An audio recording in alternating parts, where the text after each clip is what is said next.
usual, I have my guest with me. He's none other than Comrade Milton Allimadi. He is our regular in-house host. He needs no further introduction. And yes, quick, we should go into it. Kenya. Yes. Has been in the news, and for those who are unaware, there's been some upheaval in Kenya, largely due to the fact that people were out in the streets questioning why they should then pay 3 times the price of what they normally would do for their staples, and as a result, matters have gone awry. As at coming on air, 22 people have lost their lives, and the bill in itself has now been withdrawn. But in order to understand what led to this, we will go to an article I found in the AP. Allow me to share my screen. And it's the death toll rises to 22 a day after Kenyan protesters storm parliament over plans to raise taxes. Kenya faced the lingering smell of tear gas and military in the streets Wednesday, a day after protesters stormed parliament over a tax plan that would have increased the cost of living, an act of defiance that President William Ruto called an existential threat.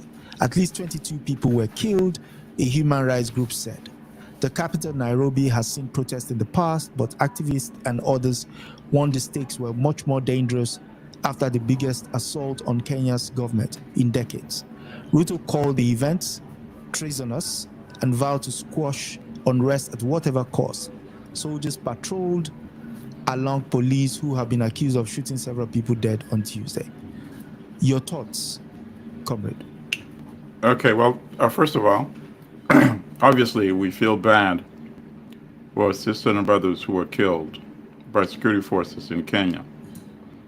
And I very much doubt that the 22 people killed, those who were wounded, were, as President Ruto put it, people that were committing an act of treason. Mm-hmm. He also said that the protests had been infiltrated by criminals. I also very much doubt that those 22 people were criminals, or that the wounded were criminals as well. I think this was clearly an overreaction by the state, by the elite who live in fear, by virtue of knowing that there's a vast gap in the standard of living by the ruling elite and by the people whom they wanted to impose additional taxes on. And the taxes included items that you need to sustain your life, such as food, such as cooking oil. So it's unfortunate that it came to this. Obviously, they could see by the size of the protests that had been going on for quite a bit now, Mm-hmm. the protests that had been peaceful but very widespread, that this was a very serious issue. So at the end of the day, they realized how serious it was by shelving this bill, this law that had been passed by Parliament. Members of Parliament are the highest paid elite in Kenya, right? So obviously they don't feel the pain of these taxes that they wanted to impose. So now finally President Ruto said he was not going to sign it, but it took 22 deaths, scores of people wounded, a destruction to parts of the city, part of the parliament itself, for them to do the right thing. But this is a temporary situation. And why do I say it's temporary? It's temporary because at the end of the day, Kenya needs revenue to create jobs for its citizens and to quit overtaxing the people that are already overtaxed. But here's the dilemma. Kenya, like any other typical African neo-colonial state, does not have the power to tax people that are much more powerful. So, for example, the multinational corporations, Kenya, as you know, is like the headquarters of all those major global corporations. They have resources, obviously, otherwise they would not be operating in Kenya. So why not direct your taxation at these multinational corporations?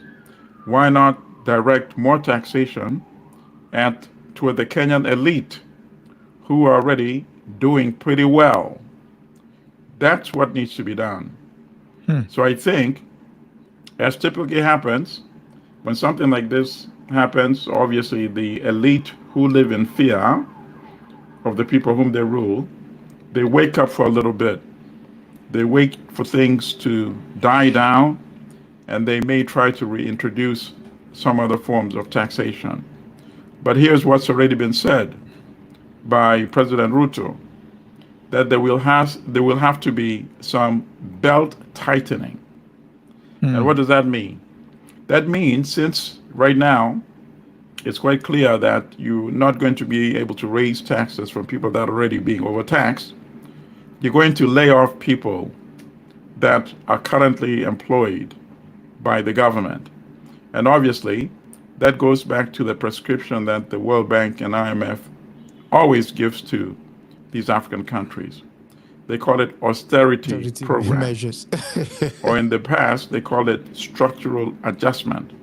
And that is already what Ruto has said that he's going to do. So guess what? Those people that are going to be newly unemployed are going to join with the ranks of the people that are overtaxed. So what he's doing is merely punting the ball for down the line. So that's my assessment of what is transpiring in Kenya as we speak. I can also add one observation. Go on. Typically, when the state wants to change policy, there are consequences.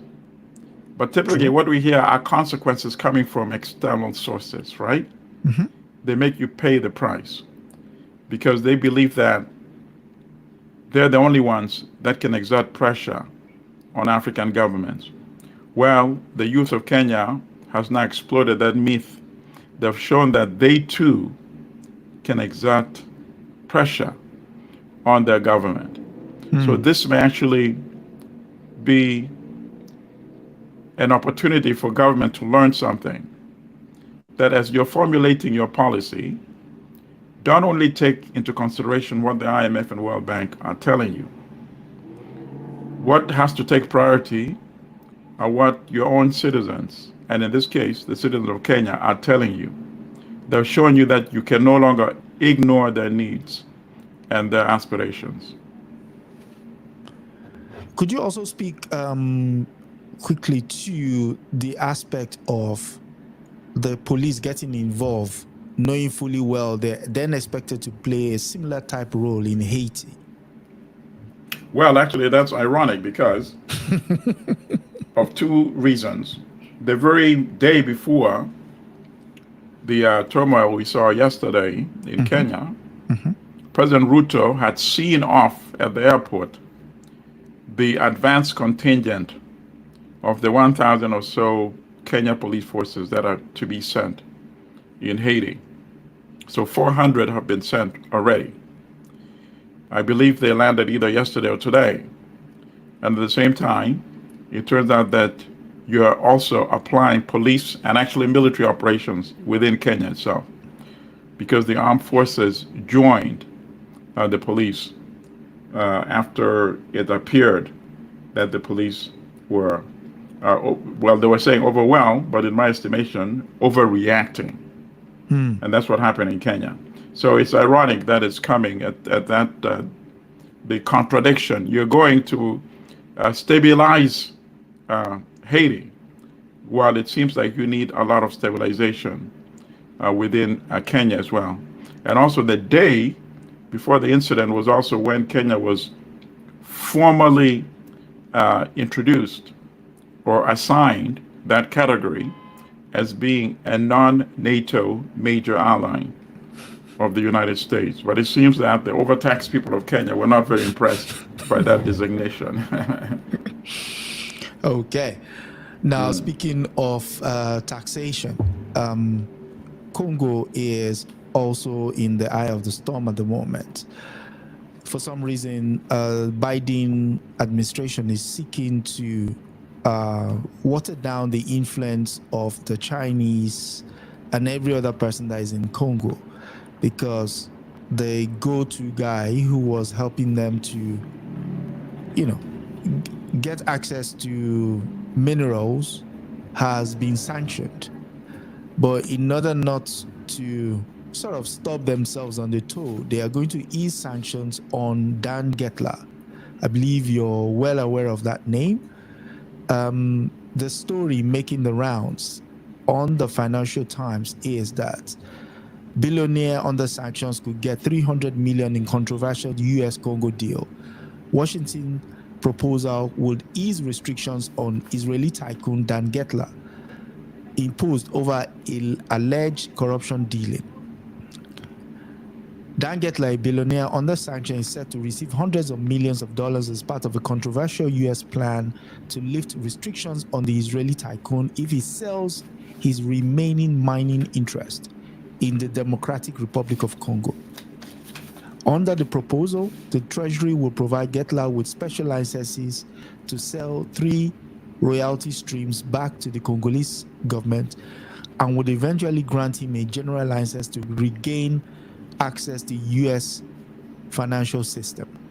Now, this is the crux. The Biden administration had placed access to such critical minerals at the heart of its policies on Central Africa and has sought to deepen ties in Congo since the election of President Felix Tshisekedi in a rigged election in 2018. Congo is the world's largest source of cobalt, Africa's largest producer of copper, but the country's mining sector is dominated by Chinese companies.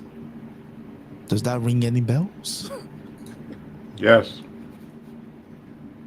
Well, this story, I'm not impressed at all with this story. It's pure propaganda. Okay. And obviously, it's many of the stories, once you have a deeper understanding of the premise and the context, you realize how racist it really is. So, this Israeli criminal who even the U.S. itself says, in the first place, why did you sanction him? Because you said he bribed Congolese officials, right? Yep. And because of his action of bribing Congolese officials, he deprived the people of Congo and the government of Congo of $1.3 billion in revenue. Had the resources that Congo had, its mineral resources, been sold at a competitive price into the international market. But because he bribed, he got concessions, Congo already lost $1.3 billion, okay? So this guy, I don't know how many hundreds of millions of dollars he's already made, or billions of dollars, and now he has, even though the U.S. placed sanctions on him, he still has royalty stream from 2 concessions that he previously had shares in Congo. And in order for the U.S. to negotiate its way, to negotiate him, this criminal, Gertler, out of the Congolese mining operations, they will allow him to retain $300 million. So in other words, that's his payoff. That's his golden parachute. To get rid of him, he's going to get a golden parachute. And then after that, they're going to ease the sanctions on him that would allow him once again to have access to U.S. financial markets. So my question is this. If the U.S. was dealing with a mafia don, who this guy is operating like a mafia don, would the U.S. allow the mafia don to keep proceeds worth $300 million? Come on, think about it. That's number one. Number two, the U.S. is actively involved in assisting some African countries in recovering resources that were diverted or stolen by former African leaders or former African senior officials, right? Correct. Correct. So you're going after these African leaders, misrulers, who stole from their people to help these countries recover the money that has been stolen. But instead of helping the Congo recover the $1.3 billion that it's lost because this guy had been bribing senior Congolese officials, no, you're rewarding him with another $300 million and rewarding him with access to the U.S. financial markets by lifting the sanctions. It's completely preposterous and it's outrageous. And the explanation is not satisfactory. The explanation does not fly. It's nonsensical. The explanation provided by the Biden administration is that by allowing him to get this payoff, it will force him to exit the Congo mining industry. And that will then allow players with so-called clean hands, including U.S. companies, to become involved. Just look at the logic behind it. You are telling us that you're going to assist a criminal, To get and that's out of called the way. aiding and abetting, right? Yeah. You're going to commit another crime in conjunction with somebody who you already said has been bribing. It doesn't fly. It does not meet the smell test. It's completely preposterous, and it shows you the level of contempt that they really have for African sovereignty.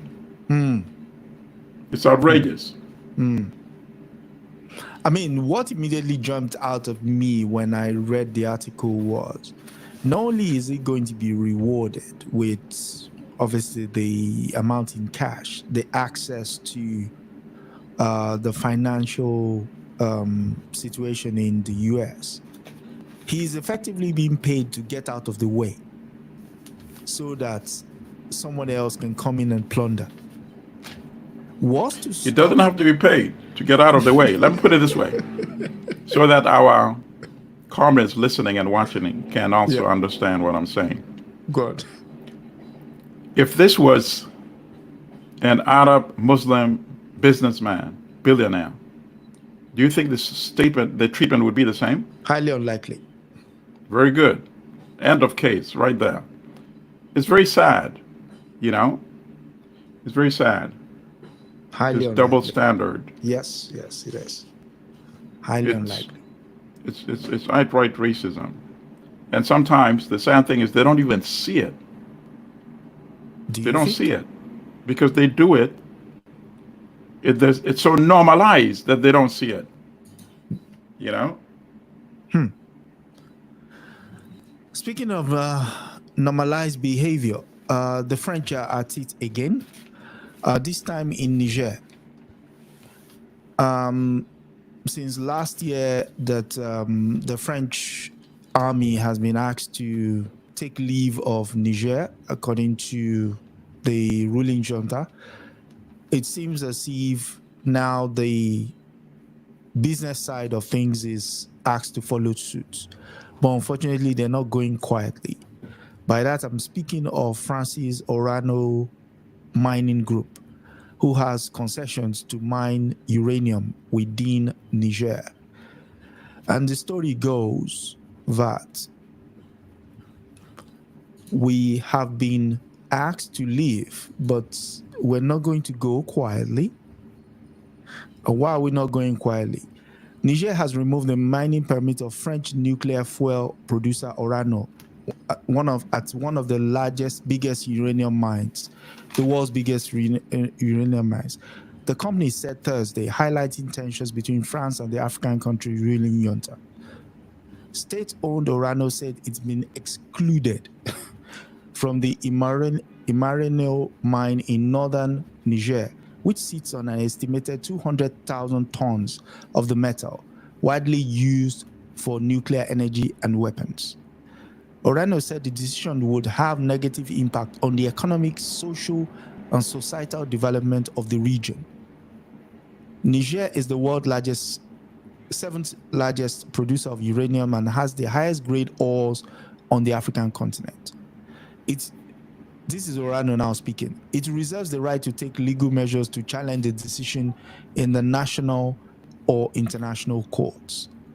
The French firm, formerly Arriva, had been present in Niger since 1971, extracting raw materials intended mainly for France's nuclear industry. What say you, sir? Okay, very good. Actually, I think Niger should let them sue, which I think would actually be brilliant. Let them sue, and I'll tell you why it's good to let them sue. Because, you know, when you read an article like this, you almost have to look at the opposite of what is being said, right? Yeah. So, for example, the article is presenting as if Niger are the bad guys in this situation, right? There are a couple of interesting points. They say this company has been operating since 1971. 71, yeah. Right? Benefiting from uranium since 1971. And as you know, France uses nuclear energy to power 75% of its energy needs. Yeah. And without the uranium from Niger, it's going to have major problems. And that's why it's talking about suing.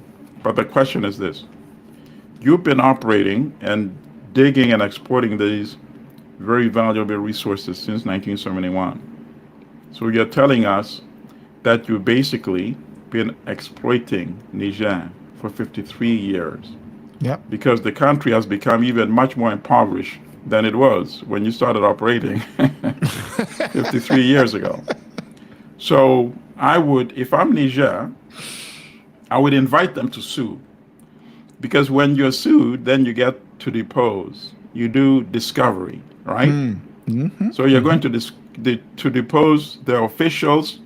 You're going to discover all these documents and deals and agreements. Yeah. And number one, you're going to prove through those documents that there was a lot of shady deals that occurred, number one. Number two, you're going to be able to prove to the world how unconscionable those contracts were in the first place. And I have the proof already that they were unconscionable just by looking at the per capita income of Niger and look at the region from where those resources are being dug. One of the most impoverished regions in a country that is one of the most impoverished in Africa. So I think the ball is actually in Niger's court. Yeah. They're sitting very well. You know, I would tell them, bring it on. Bring on that lawsuit. I mean, you said the way the article has been framed is to make Niger out to be the bad guy. The opening statement there where it says they've been excluded. It's almost as if you're saying, why are you not letting us access to it? I mean, no, why are you not letting us continue to steal? That's the translation, you see? Yeah, and it doesn't stop there. France has been exploiting Niger's uranium since before independence. So Niger should actually say, let's open the books and go even before 1960, before independence. And then they will be begging they will withdraw this lawsuit in a quick minute. And then they will start negotiating, if Niger is interested, the terms of the new relationship, which should involve repayment of some of the money stolen during the life of the existing and previous contracts. And if Niger does that, it will set a very good example for other African countries as well. That's that we really mean serious business, you see. And it's about time that such a line is taken, because when I say you, for the West, they refer to Africa as a rich resource continent. But yet, you look on the face of the whole thing, it's almost as if we are talking about something completely off. It's almost like there's no basis for that statement. And yet, stuff comes out of mineral resources. Now, even human beings are coming out of the continent, taking away, brain drain, material drain, mineral resources, everything follows. And yet, the continent is still derided. Like you're not. Yeah, but we pulling have it. to twist their own words back Go at on. them. So when they say mineral resource rich countries, when we read it, we have to explain to our viewers that they're admitting that they're stealing from Africa because they don't complete the sentence. It should be mineral rich resource countries who are forced to sell their resources at well below the market price because they set the artificial market, right? So they're undervaluing our resources, and that explains it. So we should latch on to those words and point out that, you're actually admitting that you're stealing from us. And why? You're admitting it by acknowledging that we're mineral rich. So now what you're not addressing in these articles is, if they're mineral rich, why are they impoverished? And that's the story you don't want to deal with, you see? So the clue, the evidence, everything is out there. But the way it's written is disjointed. And our ability on this platform, our challenge rather, is to show our viewers and listeners how to connect all the pieces together. So you go to a murder scene, right? But the evidence is scattered all over the place, right? But it's there. So we need to become good detectives in reading these stories. Everything is there for us to piece together. Yeah, true. And after a while, people that join us on this platform, they will become individually better in piecing all these evidence together. Speaking of piecing evidence together, Sudan recently accused the United Arab Emirates of fueling the ongoing war in Sudan, most especially in the Darfur region. And it's come to a head that even the UN Secretary General and also the U.S. representative at the UN also acknowledged the fact that, yes, the UAE is playing a role. But obviously, UAE pushes back on the accusation, saying everything's are false allegations. But owing from the story in the AP, according to the AP, Sudan accuses the United Arab Emirates of fueling the war with weapons to paramilitary rivals. UAE calls claim ludicrous. We read further. At the United Nations, the Sudanese government accused United Arab Emirates on Tuesday of fueling the 14-month war in the African country by providing weapons to paramilitary force. The UAE dismissed the allegations as ludicrous, calling a shameful abuse by one of the warring parties. But it gets Sudanese ambassador Al-Harith Mohammed accused the paramilitary Rapid Support Force of destructively launching its war with the Sudanese military and attacking civilians, aided by weapons from the UAE. He said that Sudan has evidence of the UAE supplying weapons, and the government will supply a file on UAE's action to the International Criminal Court.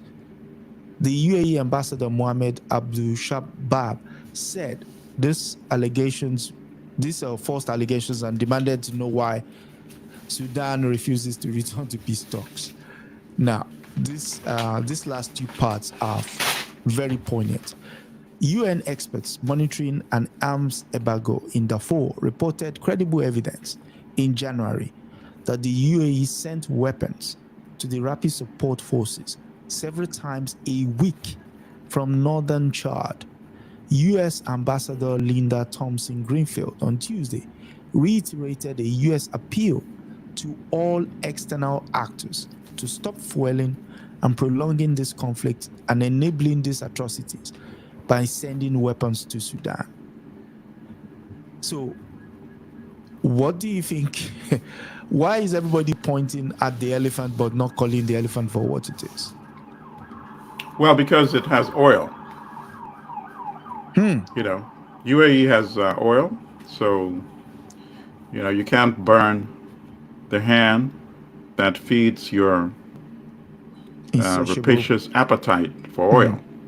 You see, but the story has many contradictions also, and that's when the more history you know, right? The more of the geopolitics that you understand, the better you are in a position to place the article in context. So the article, first of all, the premise is telling us that the government of Sudan is complaining that the United Arab Emirates is supplying weapons to the RSF, Rapid Support Forces. Yep. One faction in this ongoing carnage in Sudan. But we who know the total context, we must reject this article from the get-go.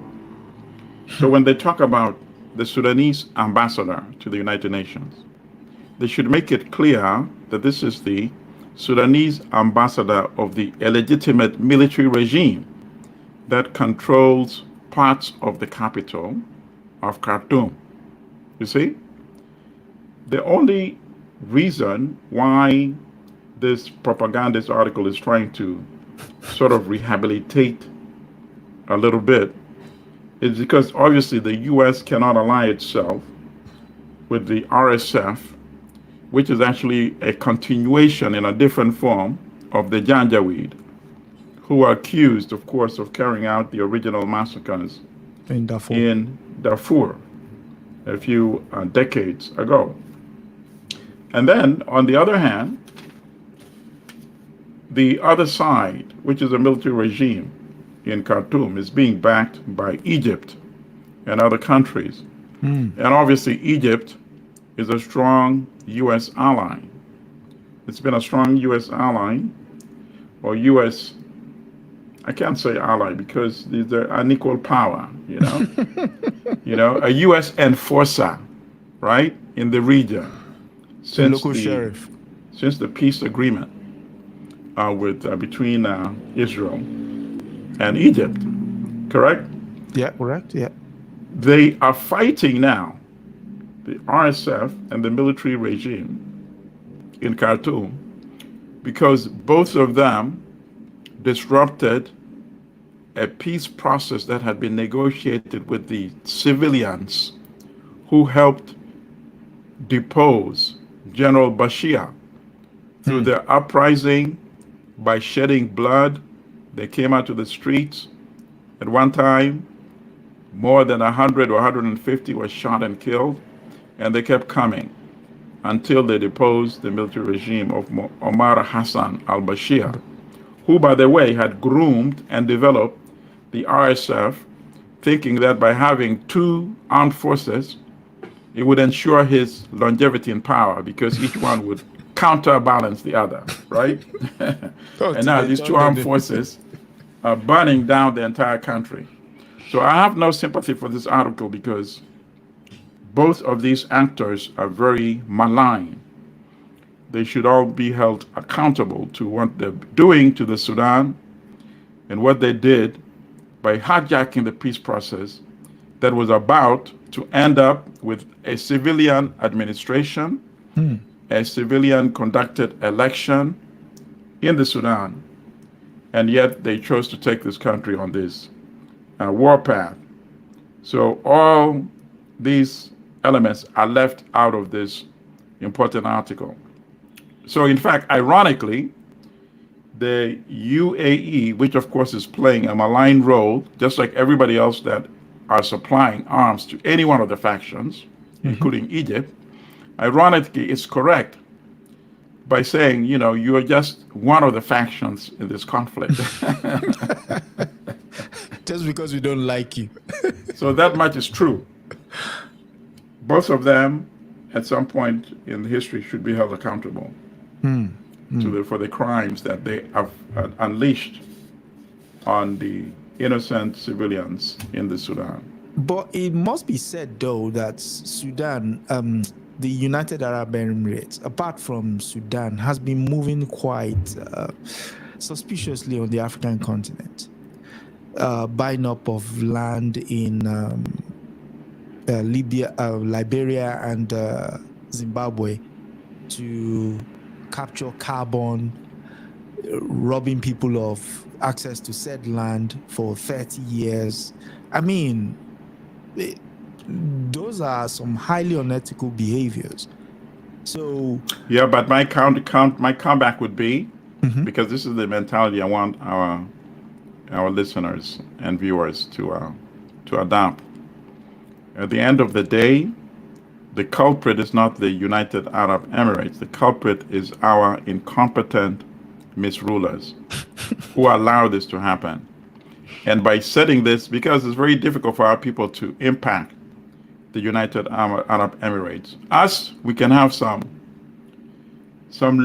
measure of causing them some annoyance by exposing them on this type of platform. But at the end of the day, what Kenya has proven to all Africans is that our people can actually impact the direction that our governments take, because now we have the social media platform to mobilize. So we must demand that our governments take care of the interest of the citizens. Otherwise, we remove them. We remove them by protests and demonstrations, And in Kenya, you see